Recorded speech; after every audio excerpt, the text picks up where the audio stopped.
Welcome to Chirala local channel. నా పేరు జనార్దన్ పేరాల. చీరాలలో ఏం జరుగుతుంది? 2025 ఏం జరగబోతుంది? రాజకీయ సమీకరణాలు మారనున్నాయా?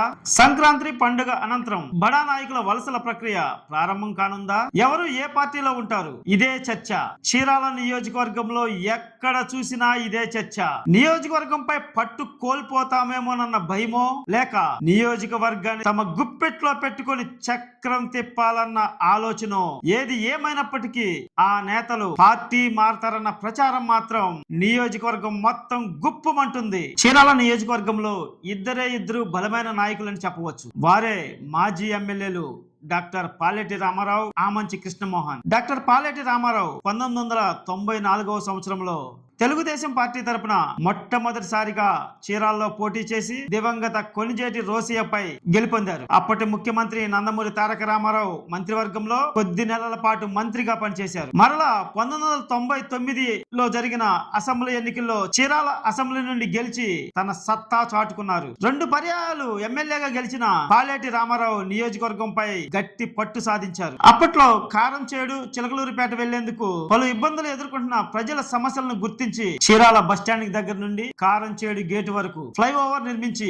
ప్రజల మన్ననలను చూరగొన్నారు. కానీ కొన్ని పొరపాట్ల వల్ల, లేక ఆయన గ్రహపాటు వల్ల 2004లో జరిగిన చీరాల అసెంబ్లీ నియోజకవర్గ ఎన్నికల్లో అదే కొణిజేటి రోసిపై పాలెటి రామారావు ఓటమి పాలయ్యారు. అప్పటికే రాజకీయాల్లో చురుకైన పాత్ర పోషిస్తున్న ఆమంచి కృష్ణమోహన్ వేటపాలెం మండలం జెడ్పీటీసీ సభ్యునిగా పనిచేసి మండల ఎంపీపీగా పనిచేస్తూ ఉన్నారు. కొణిజేటి రోసి ఆశీస్సులతో 2009లో చీరాల అసెంబ్లీ నియోజకవర్గానికి జరిగిన ఎన్నికల్లో కాంగ్రెస్ పార్టీ తరపున ఆమంచి కృష్ణమోహన్ పోటీ చేసి తన సమీప ప్రత్యర్థి జంజనం శ్రీనివాస్ పై గెలుపొందారు. కొణిజేటి రోసి ముఖ్యమంత్రిగా ఉన్నప్పుడు ఆమంచి కృష్ణమోహన్ ఎమ్మెల్యేగా పనిచేస్తూ చీరాల నియోజకవర్గంపై బలమైన పట్టు సాధించారు. 2009 ఎన్నికల అనంతరం అప్పటి ముఖ్యమంత్రి వైఎస్ రాజశేఖర రెడ్డి మరణించడం, ఉమ్మడి ఆంధ్రప్రదేశ్ 2గా విడిపోవడం జరిగిపోయాయి. విభజన అనంతరం 2014లో జరిగిన ఎన్నికల్లో స్వతంత్ర అభ్యర్థిగా ఆటో గుర్తుపై పోటీ చేసి ఆమంచి కృష్ణమోహన్ అప్పట్లో సంచలనం సృష్టించారు. 2014లో ముఖ్యమంత్రిగా చంద్రబాబు నాయుడు ప్రమాణ స్వీకారం చేశారు. రెండవసారి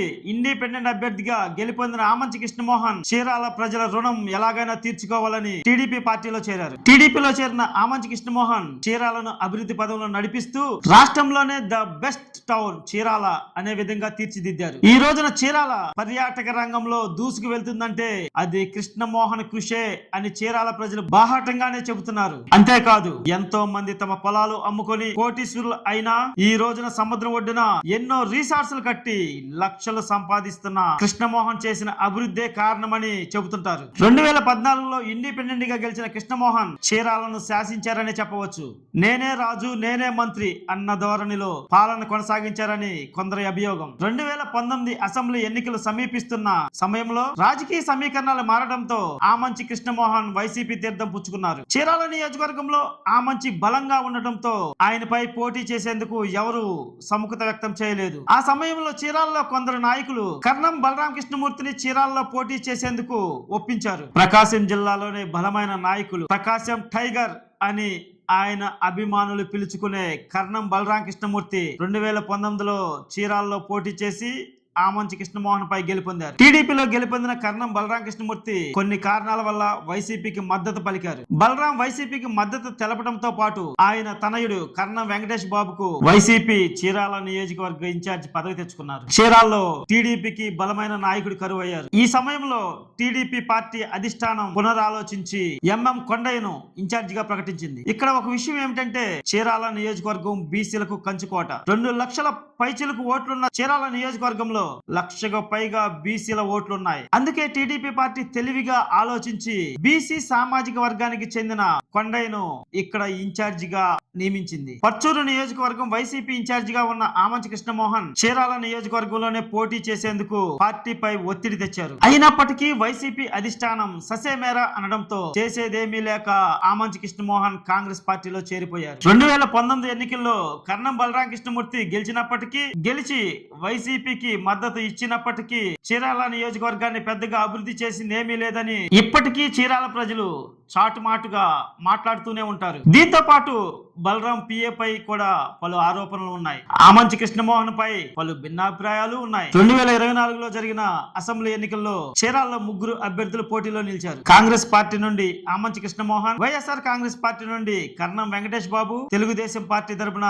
ఎంఎం కొండయ్య పోటీలో నిలవగా చీరాల ప్రజలు ఎంఎం కొండయ్యకు పట్టం కట్టారు. అయితే గెలిచి అధికారం చేజిక్కించుకున్న ఎమ్మెల్యే ఎంఎం కొండయ్యపై కొద్ది నెలల్లోనే పలు ఆరోపణలు రావడం జరిగింది. ఇదంతా చూస్తున్న ప్రతిపక్ష నాయకులు అధికారి పార్టీలో చేరి తమ బలగాన్ని పెంచుకోవాలని చూస్తున్నట్లు చెబుతున్నారు రాజకీయ మేధావులు. ప్రస్తుతం వైసీపీ ఇన్ఛార్జిగా ఉన్న కర్ణం వెంకటేష్ బాబు టీడీపీలోకి వెళ్తారన్న ప్రచారం జోరుగా సాగుతుంది. అలాగే కాంగ్రెస్ పార్టీలో ఉన్న ఆమంచి కృష్ణమోహన్ కూడా జనసేన పార్టీలోకి వెళ్తారన్న ప్రచారం నియోజకవర్గంలో ముమ్మరంగా జరుగుతుంది. ఎమ్మెల్యే కొండయ్య మాత్రం ఎవరు పార్టీలు మారినా, తమ పార్టీలోకి ఎవరు వచ్చినా తమ పని తమదే అన్నట్లు ఉన్నారని, నియోజకవర్గాన్ని అభివృద్ధి చేయాలన్న ఆకాంక్షతో ఉన్నారని అతని అనుచరులు చెబుతున్నారు. చీరాల నియోజకవర్గానికి ఎవరెవరో వస్తున్నారు, వెళ్తున్నారు, అభివృద్ధి మాత్రం జరగడం లేదు. చీరాల అభివృద్ధి స్థానిక నాయకులకే సాధ్యం కాబట్టి వారినే బలపరచాలన్న ఆలోచనలో చీరాల ప్రజలు ఉన్నారని రాజకీయ విశ్లేషకులు చెబుతున్నారు. ఆమంచి జనసేనలోకి, వెంకటేష్ బాబు టీడీపీలోకి వస్తే ఏం జరుగుతుంది? చీరాల్లో అభివృద్ధి ఎంతవరకు జరుగుతుందో తెలియదు కానీ